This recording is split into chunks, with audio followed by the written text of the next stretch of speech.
2. तन की सेवा क्या है?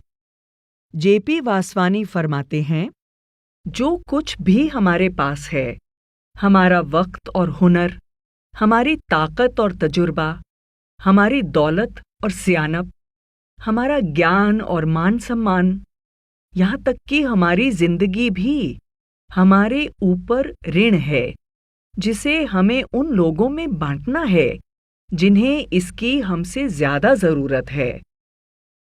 संतों की रूहानी खुशबू से प्रभावित होकर लोग बहुत बड़ी तादाद में उनकी ओर खिंचे चले आते हैं। आने वाले लोगों के रहने, उनके भोजन, साफ सुथरे स्नानघर और बीमारी की हालत में उनकी देखभाल के लिए अस्पताल और डॉक्टर आदि बहुत से इंतजाम करने पड़ते हैं। जब संगत की यह संख्या हजारों लाखों में होने लगती है तो उनकी बेशुमार जरूरतों का ध्यान रखना पड़ता है। सेवादार सद्गुरु की शरण में आने वाली संगत की देखभाल करके सद्गुरु के परमार्थी कार्य में उनकी मदद करते हैं। सेवादार कैसे बना जा सकता है? इसके लिए सबसे जरूरी है दिल में सेवा की भावना होना। सेवा के लिए हमारा नजरिया ऐसा होना चाहिए कि हम किसी भी सेवा को खुले दिल से करने के लिए तैयार हों। हम कोई फावड़ा या कोई औजार उठाते हैं, झाड़ू लगाते हैं या लंगर में खाना बनाते हैं तो हम सेवादार कहलाते हैं। लेकिन सेवादार बनने के लिए हमें किसी सत्संग घर जाने की जरूरत नहीं है। एक नेक और उदार दिल इंसान बनना ही इंसानियत की सबसे बड़ी सेवा है। हम जहां भी हैं, जिंदगी में कुछ भी कर रहे हैं, दूसरों की मदद करने का मौका हमेशा मिलता ही रहता है। हमें सिर्फ सचेत रहने की जरूरत है। अगर मन में सेवा करने की चाह है तो सेवा के मौके खुद ब खुद सामने आ जाते हैं। असल में 4 वायदों के अनुसार रहनी अपनाकर हम एक तरह से सेवा ही कर रहे हैं। पहला, जब हम शाकाहारी भोजन अपनाते हैं, हम पशुओं को भारी पीड़ा और कष्ट से बचाते हैं। दूसरा, शराब और नशीले पदार्थों का सेवन करके हम कई गलत काम कर बैठते हैं और दूसरों को दुख पहुंचाते हैं। जब हम इनके सेवन से परहेज करते हैं तो दूसरों को इससे होने वाले कष्ट और दुख से बचाकर उनकी सेवा करते हैं। तीसरा, जब हम झूठ बोलते हैं, धोखा देते हैं या चोरी करते हैं या फिर अपने जीवन साथी से बेवफाई करते हैं तो हम दूसरों को दुख पहुंचाते हैं। इस तरह एक ईमानदार और नेक जीवन जीने का हमारा वायदा भी हमारे संगी साथियों के प्रति एक सेवा है। आखिर में हमारा हर रोज भजन सिमरन करने का वायदा है जो हमें परमात्मा के प्रेम से भर देता है, जिससे हमारे मन में सभी जीवों के लिए प्रेम और करुणा की भावना पैदा होने लगती है। इन चारों वायदों को निभाकर हम अपने और दूसरों के प्रति अहिंसा का नियम अपनाते हैं, यानी ना किसी को मारना, ना ही दुख देना। इन 4 वायदों के जरिए सद्गुरु हमारी जिंदगी को प्रेम और सेवा के ताने बाने से बुन देते हैं। सेवा एक भावना है। जब हम सेवादार बनते हैं तो शुरू में ही हमें यह समझ लेना चाहिए कि सेवा क्या है और सेवा क्या नहीं है। सद्गुरु हमें समझाते हैं कि सेवा को दायरों में सीमित न करें। हुजूर महाराज जी फरमाया करते थे कि सेवा प्रेम है। बिना किसी स्वार्थ के निष्काम भाव से किया गया काम सेवा है। इसका मतलब हम जो कुछ भी करते हैं, चाहे घर में, नौकरी में, अपने बच्चों के लिए, सत्संगी साथियों के लिए या किसी अजनबी के लिए सब सेवा है, बशर्ते कि वह प्रेम से की जाए, किसी फायदे या इनाम पाने की चाहत से नहीं। इस तरह सेवा मात्र कोई काम करना नहीं है, यह एक भावना है, किसी को कुछ देने या किसी के लिए कुछ करने की भावना। बाबा जी ने एक बार फरमाया था कि अगर कोई तुम्हें कुछ देता है तो बदले में हमेशा कुछ ज्यादा देने की कोशिश करो। इस तरह जितना तुम्हें मिले हमेशा उससे ज्यादा दो। बड़े महाराज जी कहा करते थे कि हमारे हाथ हमेशा देने के लिए उठने चाहिए, लेने के लिए नहीं। एक बार एक लड़की ने अपने लोकल सत्संग घर में सेवा के लिए अर्जी दी। क्योंकि वह एक छोटा सत्संग घर था और वहां सेवा कम थी, इसलिए उसे कभी कभी ही सेवा का मौका मिलता था। लेकिन उसके मन में सेवा की बहुत तड़प थी। उसे अपने पड़ोस में झुग्गी झोंपड़ी में रहने वाले लोगों की हालत देखकर बहुत दुख होता था। वह उनकी मदद के लिए कुछ करना चाहती थी। आखिर उसने अपने कुछ दोस्तों को साथ लिया और बिना मुनाफे के काम करने की एक संस्था यानी NGO बनाई। हालांकि शुरू में काम ज्यादा नहीं था। वे सप्ताह में एक बार उन गरीबों को गर्म खाना खिलाते थे। धीरे धीरे जब वह उन लोगों को बेहतर जानने लगी तो उसे उनकी तरह तरह की समस्याओं का भी पता चलने लगा। बच्चों को किताबें और स्कूल की वर्दी की जरूरत थी। किसी बुजुर्ग महिला को दवाई की जरूरत थी। किसी परिवार के इकलौते कमाई करने वाले आदमी के दिल का ऑपरेशन होना था। दया भाव से प्रेरित होकर उस लड़की और उसके दोस्तों ने हर हफ्ते कुछ वक्त निकालकर चंदा इकट्ठा करना शुरू किया ताकि झुग्गी झोंपड़ी के जरूरतमंदों की मदद की जा सके। कुछ समय बाद उस लड़की ने सत्संग घर में सेवा छोड़ दी ताकि वह इन लोगों को ज्यादा वक्त दे पाए। डेरे में एक मीटिंग के दौरान किसी ने बाबा जी से पूछा कि क्या उसका यह काम अब भी सेवा में गिना जाएगा।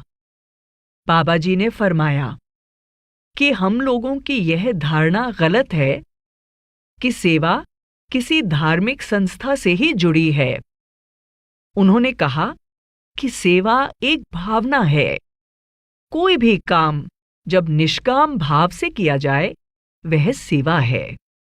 जब मां अपनी परवाह किए बिना बच्चे के लिए कुछ करती है तो वह भी सेवा है। उन्होंने फरमाया कि हम पैसे के लिए दफ्तर में नौकरी करते हैं, लेकिन अगर वहां अपने फर्ज से आगे बढ़कर निष्काम भाव से कुछ करते हैं तो वह भी सेवा है।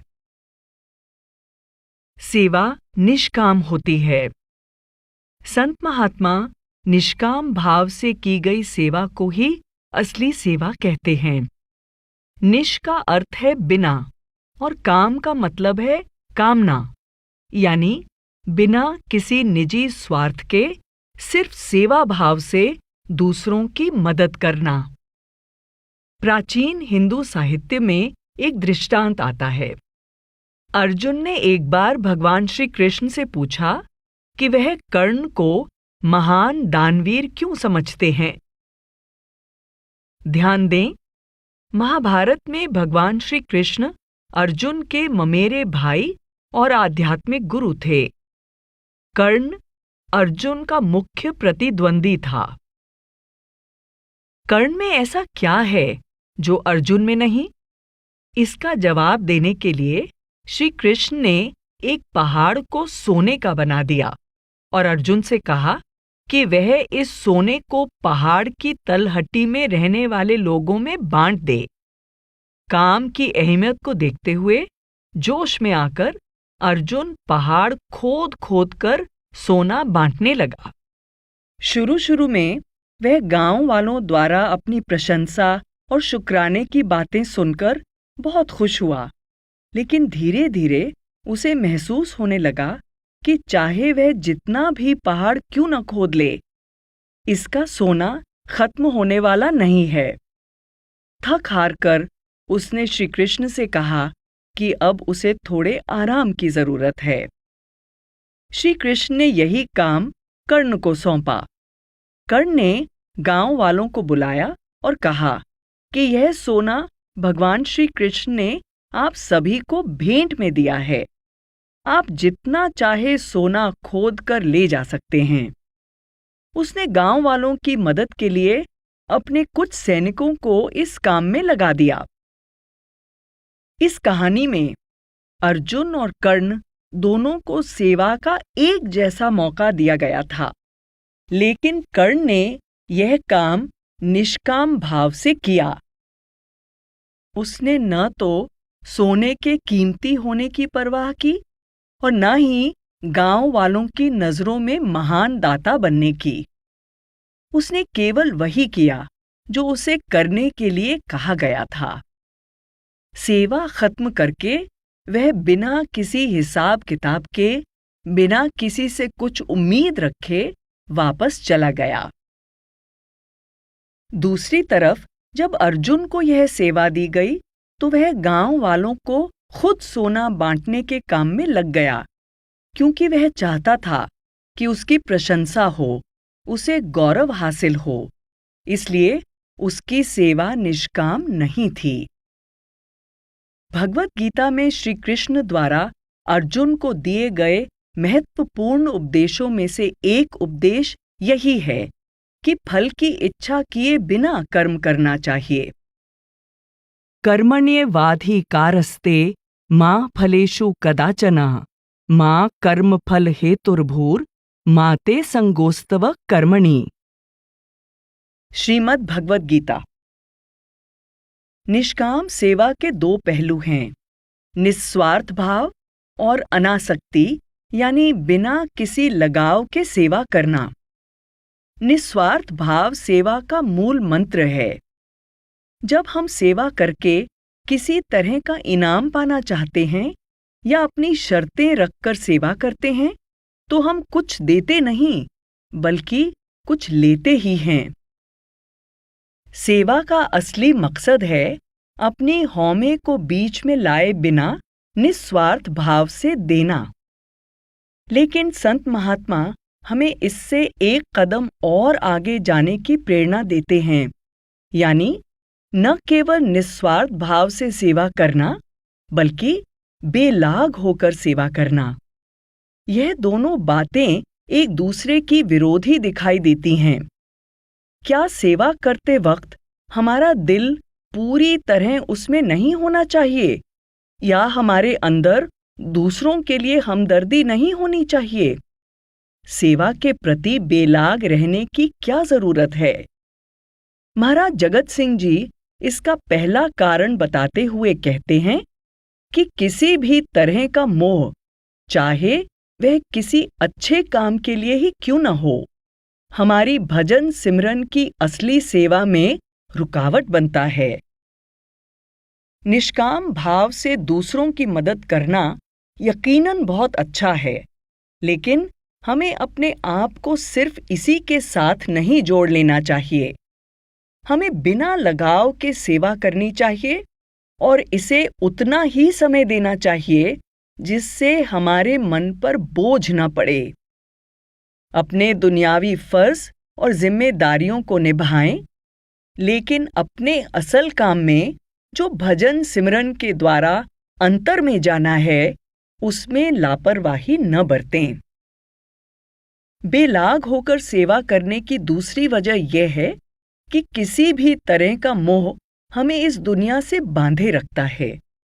अगर हम सारी जिंदगी दूसरों की मदद करने में लगा दें, लेकिन बदले में उसका हिसाब किताब लगाते रहें या उस सेवा से ही लगाव हो जाए, तो हम खुद को इस रचना के जाल में और भी ज्यादा फंसा रहे हैं।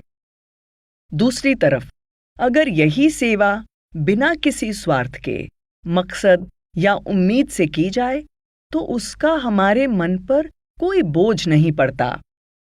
थोड़े लफ्जों में कहा जाए तो आम तौर पर हम जो भी काम करते हैं वे कारण और प्रभाव, क्रिया और प्रतिक्रिया, उद्देश्य और उम्मीद के सिद्धांत से बंधे होते हैं, लेकिन निष्काम कर्म इस बंधन से आजाद हैं, क्योंकि उनसे फल पाने की कोई इच्छा नहीं होती। महाराज चरण सिंह जी फरमाते हैं, हमें निष्काम भाव से बिना किसी फल की इच्छा किए अच्छी करनी में लगना चाहिए। अगर सभी काम इस ढंग से किए जाएं, तो हमें उनका कोई फल नहीं भोगना पड़ेगा, उसी तरह जैसे भुने हुए बीज अंकुरित नहीं होते। अगर अच्छे कर्म फल की इच्छा पाने से किए जाएं, तो उन कर्मों के फल को भोगने के लिए भी हमें दोबारा जन्म लेना पड़ेगा। लोगों की निष्काम भाव से की गई सेवा ही असली सेवा है। इस किताब में देहधारी सद्गुरु की रहनुमाई में की जाने वाली निष्काम सेवा पर रोशनी डाली गई है। हों जीवा नाम ध्याय में आया है। हम चाहें तो सेवा गुरु की संगत की कर सकते हैं या चाहें तो समाज की, लेकिन संगत की सेवा का फायदा यह है कि यह सेवा हम सद्गुरु की रहनुमाई में करते हैं। इस सेवा से गुरु और शिष्य के बीच एक रिश्ता कायम हो जाता है, एक ऐसा रिश्ता जो रूहानी राह पर चलते हुए खुद को बदलने के लिए बहुत जरूरी है। संगत की सेवा का बुनियादी मकसद अपने सद्गुरु का प्रेम हासिल करना है। दूसरी सेवाओं में सेवा करने वाला खुद चुनता है कि वह किसकी सेवा कैसे करना चाहता है, जबकि सद्गुरु के सेवादारों को जो भी सेवा दी जाती है वे उसे खुशी खुशी मंजूर करते हैं। सद्गुरु चाहे उन्हें किसी हॉल को साफ करने की सेवा दें या अस्पताल में या भूचाल से पीड़ित लोगों के लिए घर बनाने की सेवा दें, वे हर तरह की सेवा करने के लिए तैयार रहते हैं। हालांकि सेवादारों के मन में संगत के लिए गहरी हमदर्दी होती है, लेकिन सेवादारों को इससे कोई फर्क नहीं पड़ता कि उनकी हमदर्दी किस रूप में और कहाँ जाहिर होगी, क्योंकि सेवा की सारी जिम्मेदारी सद्गुरु की है और उसका फल भी उनके हाथ में है। सद्गुरु समझाते हैं कि सच्ची निस्वार्थ भावना मात्र बाहरी सेवा से हासिल नहीं की जा सकती। सद्गुरु की रहनुमाई में की गई निष्काम सेवा मन को भजन सिमरन की ओर मोड़ती है। यही आंतरिक सेवा गुरु और शिष्य के बीच एक गहरा रिश्ता कायम करती है। जहां हमारा प्रेम होगा, हम वहीं खिंचे चले जाएंगे। महाराज चरण सिंह जी फरमाते हैं, सद्गुरु सब बंधनों और मोह से मुक्त हैं। वे प्रेम की उमड़ती लहरों का अथाह समुद्र हैं। उनकी सेवा करके हम भी इस नाशवान दुनिया के मोह और बंधनों से मुक्त हो जाते हैं। हमारे अंदर परमात्मा के प्रति गहरा प्रेम जागृत हो जाता है। सेवा जरूरी नहीं। नामदान के समय किए गए 4 वायदों में बाहरी सेवा शामिल नहीं है। यह पूरी तरह से खुद की इच्छा पर मुनस्सर है। श्रद्धा भाव रखते हुए जिंदगी में सेवा कहीं भी की जा सकती है। इसके लिए सत्संग घर जाकर ही सेवा करना जरूरी नहीं है। नामदान लेने के बाद बाहरी सेवा से ज्यादा जरूरी 4 वायदों को निभाना है। हमारे लिए सबसे जरूरी है उन 4 वायदों का पालन करना। हालांकि बाहरी सेवा के बहुत फायदे हैं, लेकिन रूहानी तरक्की के लिए हम जो भजन सिमरन करते हैं यह उसके अलावा है। महाराज चरण सिंह जी फरमाते हैं, सेवा की भावना दिल से आती है। यह किसी तरह की मजबूरी नहीं है। ऐसा नहीं है कि आप सेवा करने के लिए मजबूर हैं, बल्कि आप अपनी इच्छा से सेवा करना चाहते हैं।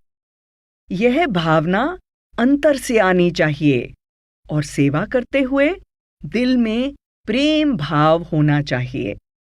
इसमें मजबूरी का भाव नहीं होना चाहिए। हमें यह न लगे कि सेवा हमें करनी पड़ रही है। सेवा कोई नौकरी नहीं है। कई बार सेवा में किया जा रहा काम वही हो सकता है जो हम अपनी नौकरी या व्यवसाय में करते हैं, लेकिन दोनों के नजरिए में बहुत फर्क है। नौकरी में निश्चय ही कुछ लेन देन की या इनाम पाने की चाहत होती है।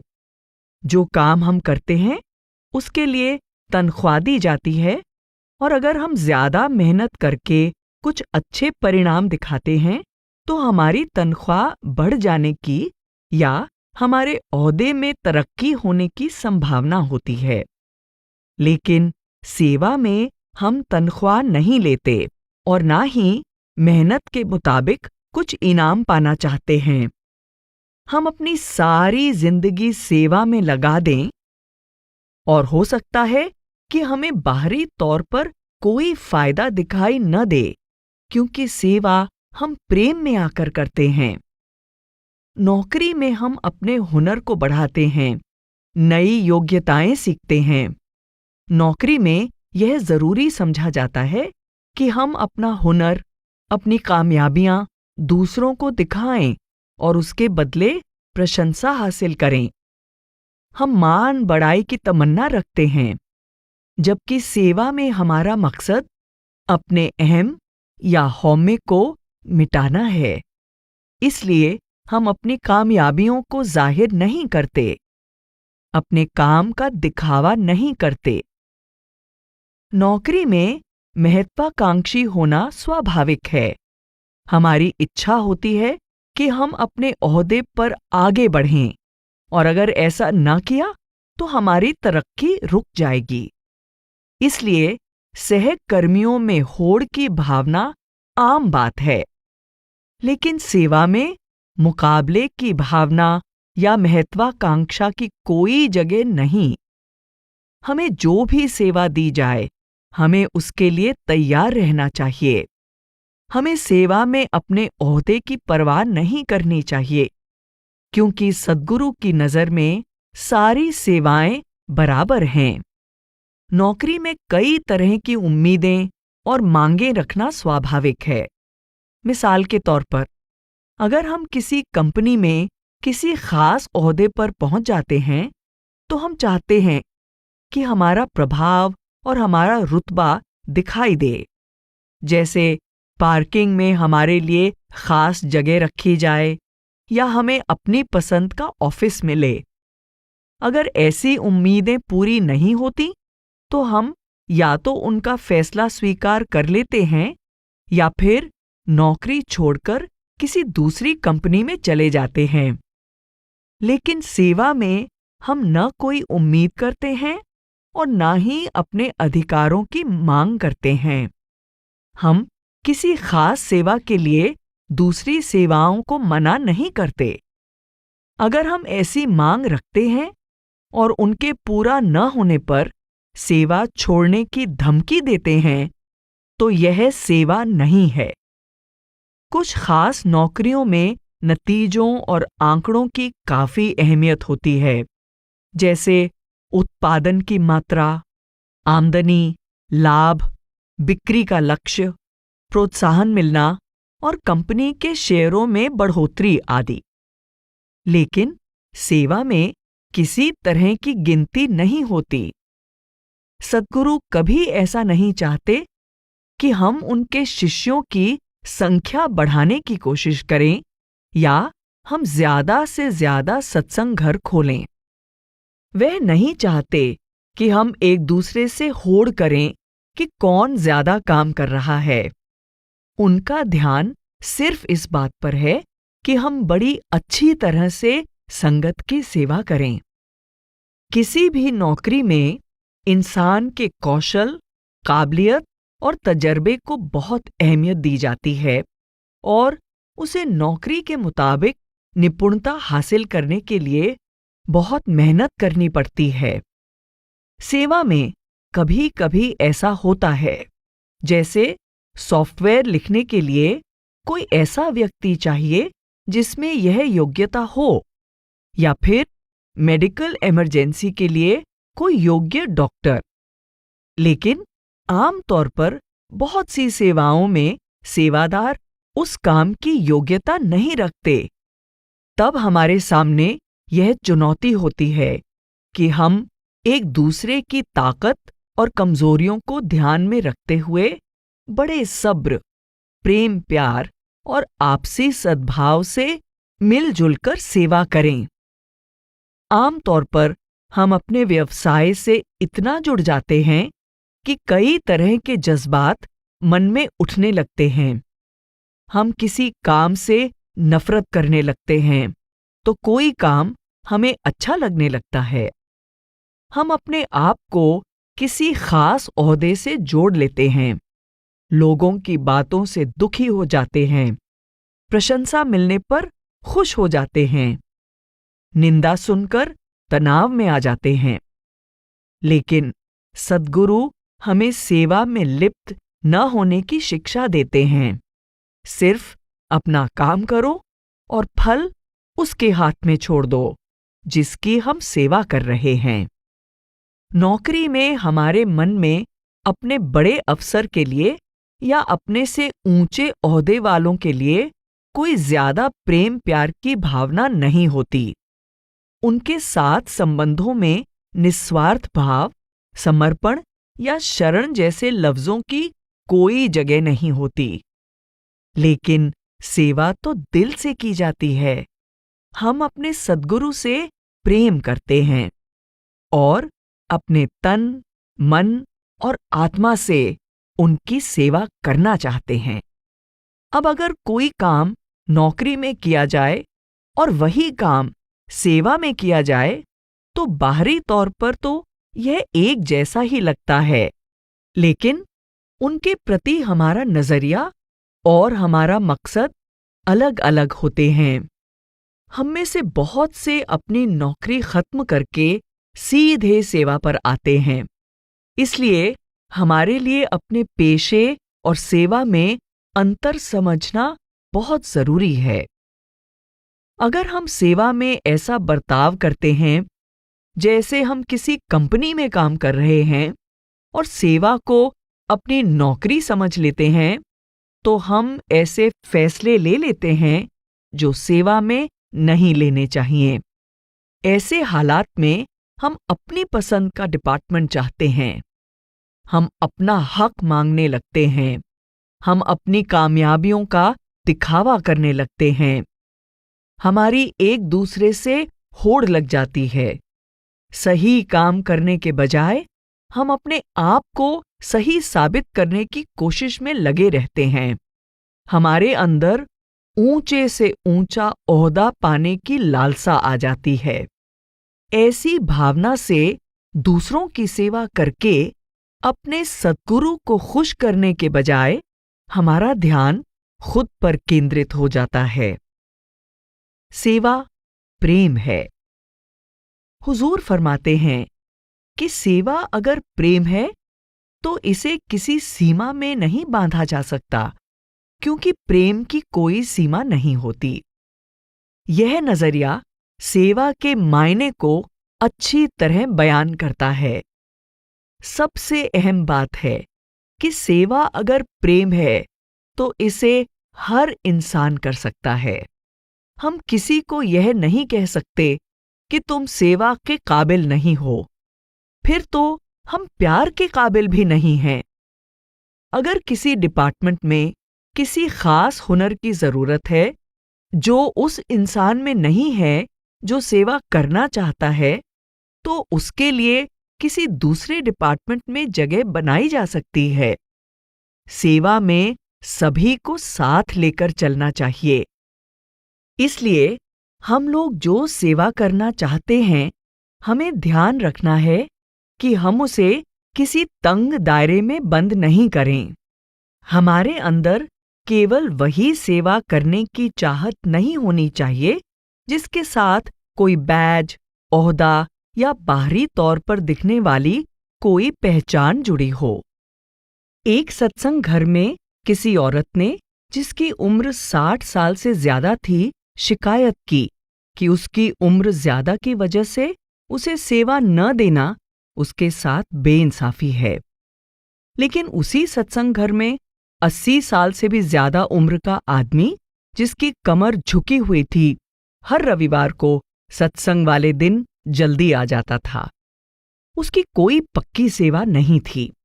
वह अपनी मर्जी से सत्संग हॉल में रखी हुई हर कुर्सी को बड़े प्यार से पोंछता और फिर उनको थोड़ा आगे पीछे खिसकाकर इस ढंग से रख देता ताकि वे सजी हुई और सीधी कतार में हो जाएं।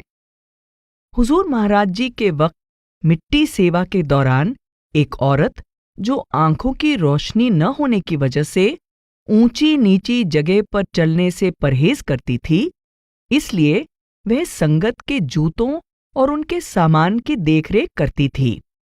इसी तरह एक बुजुर्ग मिट्टी से भरी टोकरी ले जाने वालों और खाली टोकरी वापस लाने वालों की लाइन के बीच में खड़ा होकर बाईं तरफ चलो का इशारा करता रहता था। सेवा हर जगह मौजूद है। प्रेम कण कण में समाया हुआ है। अगर सेवा प्रेम है तो इसे सिर्फ संगत की सेवा तक ही सीमित नहीं किया जा सकता। जब सिखों के 10वें गुरु गोबिंद सिंह जी मुगलों के खिलाफ युद्ध लड़ रहे थे, तब उनके शिष्य भाई कन्हैया दास को घायल सैनिकों को पानी पिलाने का काम सौंपा गया। जल्दी ही गुरु साहिब को शिकायतें मिलने लगीं कि कन्हैया न केवल अपने सैनिकों को बल्कि दुश्मन के सैनिकों को भी पानी पिला रहा है। जब उसे गुरुजी के सामने लाया गया और उसके काम के बारे में पूछा गया तो उसने कहा, मेरे मालिक, मुझे दोस्त और दुश्मन में कोई फर्क नजर नहीं आता। मैं उन सब में आपको देखता हूं। फिर मैं आपको पानी पिलाने से इनकार कैसे कर सकता हूं? यह सुनकर गुरुजी ने कहा कि भाई कन्हैया ने ही उनके उपदेश को अच्छी तरह समझा है और फरमाया, जाते छूट गयो भरम उरका, ते आगे हिंदू क्या तुर्का। महाराज चरण सिंह जी फरमाते हैं, अगर हम परमात्मा से प्यार करते हैं तो उसकी रचना से भी प्यार करते हैं और हम उसकी रचना की सेवा भी करना चाहते हैं, क्योंकि हम परमात्मा के बनाए हर जीव में उसे देखते हैं। अगर सेवा प्रेम है तो एक सेवा दूसरी सेवा से कम या ज्यादा अहमियत नहीं रखती। प्रेम में कोई भेदभाव नहीं होता। भारतीय ग्रंथ रामायण में जब प्रभु राम की पत्नी सीता का लंका के राजा रावण ने अपहरण कर लिया तो उसे बचाने के लिए समुद्र पर पुल बनाना पड़ा ताकि लंका तक पहुंचा जा सके। राम की वानर सेना बड़ी बड़ी चट्टानें और पत्थर उठाकर पानी में डाल रही थी। सेवा भावना से प्रेरित होकर एक नन्ही गिलहरी छोटे छोटे कंकड़ उठाकर पत्थरों पर डालने लगी। वह पूरी श्रद्धा से अपना मामूली सा योगदान दे रही थी। वानर उसकी इस छोटी सी कोशिश का मजाक उड़ाने लगे, लेकिन जब उस दुखी गिलहरी को प्रभु राम के पास लाया गया तो श्रद्धा और समर्पण भाव से की गई उसकी सेवा को देखकर प्रभु राम ने उसे आशीर्वाद दिया। मदर टेरेसा फरमाती हैं, हम सभी बड़े बड़े कार्य तो नहीं कर सकते, लेकिन हम छोटे छोटे कार्यों को प्रेम से तो कर सकते हैं। क्या प्रेम को मापा जा सकता है? कोई चाहे सेक्रेटरी हो, प्रतिनिधि हो या किसी बोर्ड का मुखिया हो, सद्गुरु की नजरों में उस सेवादार की अहमियत कड़कती धूप में घंटों सड़क पर खड़े ट्रैफिक कंट्रोल करने वाले सेवादार से ज्यादा नहीं है, जो सत्संग घर में आने वाली संगत का मार्गदर्शन करते हुए गाड़ियों के धुएं का सामना करता है। बाबा जी फरमाते हैं कि हम सब इस श्रृंखला की कड़ियां हैं और हर कड़ी श्रृंखला के लिए जरूरी है। हुजूर महाराज जी इस बात पर जोर दिया करते थे कि सेवा तो सेवा है, कोई सेवा छोटी या बड़ी नहीं होती। एक बार मिट्टी सेवा के दौरान एक विदेशी सत्संगी हुजूर महाराज जी के पास बैठा हुआ था। उन दिनों खड्डों और खाइयों में मिट्टी भरकर समतल बनाने के लिए हर साल लगभग 4 से 5 लाख क्यूबिक फुट मिट्टी खुदाई करके लाई जाती थी, ताकि सत्संग के लिए, लंगर और दूसरी कई इमारतें बनाने के लिए समतल जगह मिल सके। यह सब कार्य मशीनों द्वारा न करके सेवादारों द्वारा किया जाता था। वे एक जगह से मिट्टी की टोकरी भरकर उसे सिर पर उठाकर दूसरी जगह डालते थे।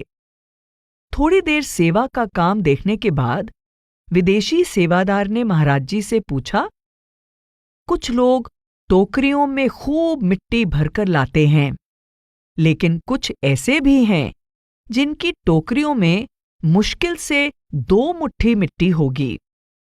इनकी सेवा का क्या फायदा है? हुजूर ने जवाब दिया, अहमियत इस बात की नहीं है कि वे कितनी मिट्टी उठाते हैं, बल्कि प्रेम और श्रद्धा भावना की है जिससे वे सेवा करते हैं।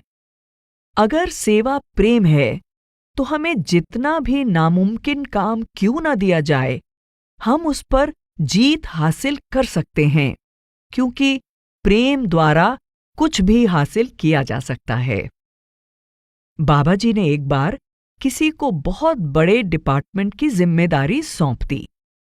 वह औरत खुश हुई और कहने लगी, मुझ में इतनी काबिलियत ही नहीं है, लगता है मुझे सीखने के लिए फिर से स्कूल जाना पड़ेगा।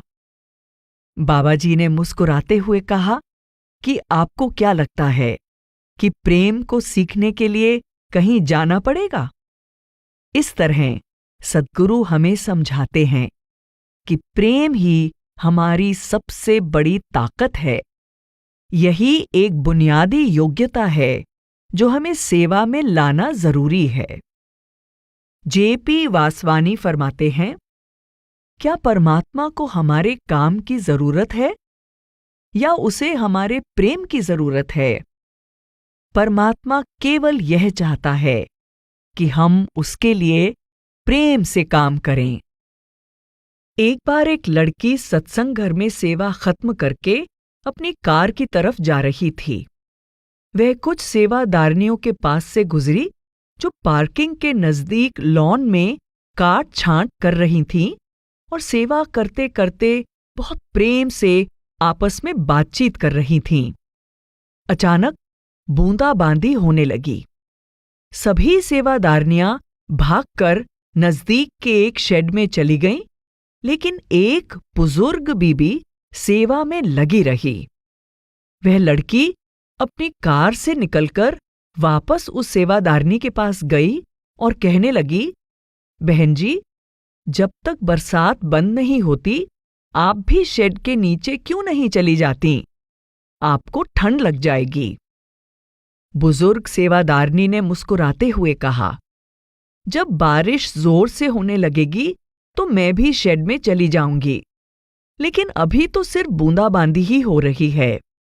बेटा, मुझे सेवा कर लेने दो, यह तो मेरे सद्गुरु का दिया अमृत रूपी प्रसाद है।